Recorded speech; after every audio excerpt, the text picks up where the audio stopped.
అతను mass leader. ఆయన బరిలోకి దిగితే గెలుపు తలవంచాల్సిందే. ఓటమి ఎరుగని నేతగా అతనికి పేరు. అందుకే రాష్ట్రంలో ఏ పార్టీ అధికారంలో ఉన్నా ఆయన మాత్రం అక్కడ ఎమ్మెల్యేగా గెలుస్తూనే ఉంటారు. ఎవరికి ఏ కష్టం వచ్చినా క్షణాల్లో అక్కడ వాలిపోతారు. తన దగ్గరకు వచ్చిన వారి సమస్యను ఓపికగా వింటారు. అలాంటి ఆయనకి ఇప్పుడు ఓపిక తగ్గిందా? విశాఖ రాజకీయాల్లో ఇప్పుడు ఇదే హాట్ టాపిక్. ఆయనకి ఓపిక తగ్గడానికి వెనుక వ్యూహం ఏమైనా ఉందా? అధిష్టానం అభిప్రాయం దేన్ని సూచిస్తోంది? ఇందుకు ఎవరా ఎమ్మెల్యే? ఏమా కథ? ఓటమి ఎరగని నేత, ప్రజాసేవలో ముందుండే నేత. అలాంటి నేతకు ఇప్పుడు ఓపిక తగ్గిందా? వచ్చే ఎన్నికల్లో సీటు దక్కుతుందా? ఉత్తరాంధ్ర జిల్లాలోనే కాదు, రాష్ట్రంలోని ప్రధాన నగరంగా విశాఖకు గుర్తింపుంది. ఇక్కడ కేవలం ఉత్తరాంధ్రకు చెందిన వారే కాదు, రాష్ట్రంలోని వివిధ ప్రాంతాల వారు విశాఖలోనే నివసిస్తున్నారు. అలాగే ఇతర రాష్ట్రాలకు చెందిన వారు, విద్యావంతులు అధికంగా ఉండే విశాఖలో విభిన్న సంస్కృతులే కాక రాజకీయాలు కూడా భిన్నంగా ఉంటాయి. విశాఖ తూర్పు నియోజకవర్గంలోనూ ఆసక్తికర రాజకీయాలు సాగుతుంటాయి. రాష్ట్ర రాజకీయాలు ఎలా ఉన్నా విశాఖ తూర్పు అసెంబ్లీ నియోజకవర్గం మాత్రం తెలుగుదేశం పార్టీకి కంచుకోట. ఇక్కడ టీడీపీది తిరుగులేని శక్తి. ఏ పార్టీ రాష్ట్రంలో అధికారంలో ఉన్నా ఈ నియోజకవర్గం మాత్రం టీడీపీకే సొంతం. సుమారు 2 దశాబ్దాల పాటు గత 4 పర్యాయాలు ఈ నియోజకవర్గంలో టీడీపీనే గెలుస్తూ వస్తోంది. అందుకు కారణం ఆ నియోజకవర్గం టీడీపీ ఎమ్మెల్యే అభ్యర్థి వెలగపూడి రామకృష్ణబాబు. విశాఖ జిల్లాగా ఏర్పడిన తర్వాత వరుసగా 4 సార్లు ఎమ్మెల్యేగా గెలిచిన అతి కొద్ది మంది నేతల్లో వెలగపూడి రామకృష్ణ ఒకరు. మాస్ ఫాలోయింగ్ ఉన్న నేతగా ముద్రపడిన వెలగపూడి రామకృష్ణబాబు నియోజకవర్గ ప్రజల్లో తనదైన శైలిలో స్థానం సంపాదించుకున్నారు. వలస వచ్చిన నేతగా ముద్ర ఉన్నప్పటికీ జనాల్లో ఓ రేంజ్లో ఫాలోయింగ్ పెంచుకున్నారు. ఎవరికి ఏ కష్టం వచ్చినా హుందా హోదాతో సంబంధం లేకుండా క్షణాల్లో తన సొంత బుల్లెట్ పై వెళ్లి అక్కడ వాలిపోతారని ఆయనకు పేరు.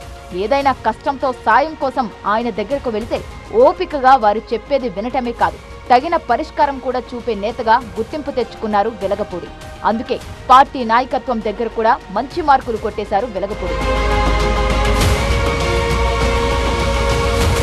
తన మంచితనం వల్లే 20 ఏళ్ల పాటు వరుసగా ఎమ్మెల్యేగా తూర్పు నియోజకవర్గం నుంచి గెలుస్తూ రికార్డు క్రియేట్ చేశారు వెలగపూడి రామకృష్ణబాబు. అధిష్టానం ఆశీస్సులు కూడా వెలగపూడికి పుష్కలం. టీడీపీ నుంచి వరుసగా 4వసారి ఎమ్మెల్యేగా ఎన్నికయ్యారు వెలగపూడి. నియోజకవర్గాల పునర్వ్యవస్థీకరణలో భాగంగా 2008లో విశాఖ తూర్పు నియోజకవర్గం ఏర్పడింది. అప్పటి నుంచి ఇప్పటి వరకు అంటే 2009, 2014, 2019తో పాటు 2024లో కూడా ఈ నియోజకవర్గం నుంచి ఎమ్మెల్యేగా వెలగపూడి గెలుస్తూ వస్తున్నారు. వరుస విజయాలు, తిరుగులేని ఫాలోయింగ్, అధిష్టానం ఆశీస్సులు అన్నీ ఉన్నా వెలగపూడికి మంత్రి అయ్యే అదృష్టం మాత్రం పట్టలేదు. 4వసారి ఎమ్మెల్యేగా ఎన్నికయ్యాక కూటమి ప్రభుత్వంలో సామాజిక సమీకరణాల కారణంగా మంత్రి పదవి దక్కకుండా పోయిందని పార్టీ వర్గాల అభిప్రాయం. అయినప్పటికీ గెలిచిన ప్రతిసారి పార్టీకి విధేయుడుగానే ఉంటూ కార్యక్రమాల్లో వెలగపూడి చురుకుగా పాల్గొంటూ ఎంతో పేరు తెచ్చుకున్నారు. ఎన్టీఆర్ ఫ్యామిలీతో అనుబంధం పెంచుకున్న వెలగపూడి ఓవైపు పార్టీ కార్యక్రమాలు చేపడుతూనే మరోవైపు బాలకృష్ణ, జూనియర్ ఎన్టీఆర్ ఫ్యాన్స్ కోసం ప్రత్యేక సెలబ్రేషన్స్ కూడా నిర్వహిస్తుంటారు. ఇక్కడి వరకు అంతా బాగానే ఉన్నా ఈ మధ్య వైజాగ్లో వెలగపూడి రామకృష్ణబాబుపై ఆసక్తికర చర్చ జరుగుతోంది. పిలిస్తే పలికే వెలగపూడిలో ఈ మధ్య ఓపిక తగ్గిందన్న ప్రచారం ఊపందుకుంది. నిత్యం ప్రజాసేవలో అందరికన్నా ముందుండే వెలగపూడిలో ఈ మార్పు రావడానికి కారణాలు ఏంటి అన్నది చర్చనీయాంశమైంది. ఇటీవల వెలగపూడి రామకృష్ణబాబు వారసుడు వెలగపూడి ప్రతాపరుద్ర రాజకీయాల్లో యాక్టివ్గా పాల్గొనటం ఆసక్తికరంగా మారింది. నియోజకవర్గంలోని అన్ని వార్డుల్లో పర్యటిస్తూ ప్రతాపరుద్ర తండ్రిలాగే ప్రజలతో మమేకమవుతున్నాడని సమాచారం. దీని వెనుక వెలగపూడి రామకృష్ణబాబు రాజకీయ వ్యూహం ఉందనే ప్రచారం కూడా జరుగుతోంది. తన రాజకీయ వారసుణ్ణి వచ్చే ఎన్నికల కోసం సిద్ధం చేస్తున్నాడు అన్న అభిప్రాయం కూడా ప్రజల్లో వినిపిస్తోంది. విశాఖలో ఓవైపు వెలగపూడి రామకృష్ణబాబుపై జరుగుతున్న చర్చకు మరో అంశం తోడైంది. ఇటీవల అమరావతిలో జరిగిన జిల్లా పార్లమెంటరీ నియోజకవర్గ సమీక్షకు ఎమ్మెల్యేలంతా హాజరయ్యారు. ఈ సమావేశంలో పార్టీ అధినేత చంద్రబాబు విశాఖ తూర్పు నియోజకవర్గాన్ని ఉద్దేశించి చేసిన కామెంట్ చర్చనీయాంశమైందని పార్టీ వర్గాల్లో బలంగా వినిపిస్తోంది. వెలగపూడి రామకృష్ణబాబుకు ఓపిక తగ్గిందని పార్టీ అధిష్టానం వ్యాఖ్యానించిందనే ప్రచారము జోరందుకుంది. అందుకే వారసుడిని తెరపైకి తీసుకొస్తున్నారా అన్న డిస్కషన్ వైజాగ్ పాలిటిక్స్ లో ఊపందుకుంది.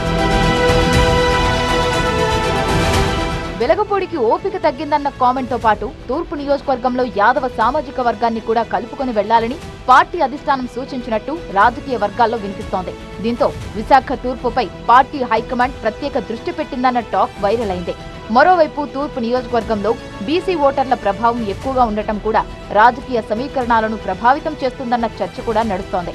మొత్తంగా చూస్తే 2029 ఎన్నికల నాటికి సీట్ల పెంపు లేకపోతే టీడీపీలో భారీ రాజకీయ మార్పులు చోటు చేసుకునే అవకాశం ఉందని రాజకీయ విశ్లేషకులు అంచనా వేస్తున్నారు. సిట్టింగ్ ఎమ్మెల్యేగా వెలగపూడి రామకృష్ణబాబు హవా నియోజకవర్గంలో కొనసాగుతున్నప్పటికీ మారుతున్న తాజా రాజకీయ పరిణామాలతో పార్టీ అధిష్టానం ఏ నిర్ణయమైనా తీసుకోవచ్చని రాజకీయ వర్గాలు చెబుతున్నాయి. 2 దశాబ్దాల పాటు ఒకే నియోజకవర్గాన్ని నాన్ స్టాప్ గా గెలిచి పార్టీకి బలంగా మారిన ఎమ్మెల్యే వెలగపూడి రామకృష్ణబాబు వచ్చే ఎన్నికల్లో ఎలాంటి మార్కు చూపిస్తారోనన్నది ఆసక్తిగా మారింది.